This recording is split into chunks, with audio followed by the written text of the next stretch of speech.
Mayroon nga daw mayroon nga daw katulong. Mayroon nga daw katulong galing probinsya. Nagpunta dito sa Maynila. Katulong. Oo, katulong. Probinsya. Ngayon, ang sabi, palibas sa katulong siya, yung buong bahay nung pinasokan niyang trabaho. Nililinis niya, tapos siya naglalaba. Ang sabi raw nung amo niya. Araw ng Sabado, sabi raw nung amo niya, bukas, kasambahay, linisin mo yung kwarto namin. Bukas linggo, di ba? Ngayon Sabado, sinabi nung amo niya na, bukas kasambahay, linisin mo yung kwarto namin. Ito namang katulong, siyempre, napakutusan ng gano'n. Kinabukasan linggo, mga alas 9 pa lang siguro ng umaga, kinatok yung pinto ng kwarto ng kanyang amo. Di mo rin sabi raw ng amo, pasok! Among babae, pasok. Di pumasok si babae, katulong. Mantakin mo, pagbukas daw ni katulong na gano'n, nakita yung amo niya may dumididi. May dumididi. Nagulat si amo niya, ay si katulong. Pinabayaan niya yon. Kinabukasan, sila lang dalawa doon, nung amo niyang babae, wala si lalaki. Sabi nung katulong, ma'am, ano po ba yung nakita kong dumididi sa inyo kahapon? Anak niyo po ba yun? Sabi raw nung amo, hindi, asawa ko yun.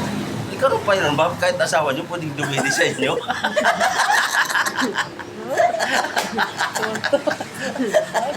Pagkatapos, natapos yun. Ilang gabi na naman daw. Siguro nagawi yung katulong doon sa may kwarto ng mag-asawa. Narinig na naman daw ng babae, narinig na naman daw ng katulong yung babae. Sumisigaw. Sabi raw nung amo niyang babae, iputok mo na, iputok mo na!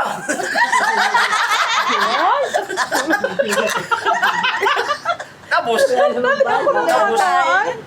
naisip daw nung katulong, siguro si Chiri may barila. Tapos siguro yung katulong. Ngayon, madali sabi, pinabayaan niya yun. Kinabukasan, nagkaroon na ng pagkakataon si katulong. Tinanong si lalaki. Sabi nung katulong sa amo niyang lalaki, sir, may baril po ba kayo? Sabi raw nung amo niyang lalaki, wala, hindi naman ako pulis, hindi naman ako military, hindi naman ako kwardiya, kaya wala akong baril. Ano po yung narinig ko? Tapos sabi ng katulong, bakit po sir, kung isang gabi, narinig ko si ma'am, iputok mo na, iputok mo na.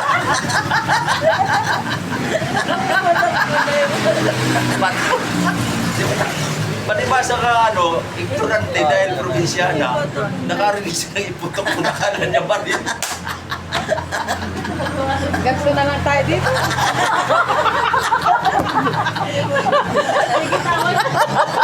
Okay ba?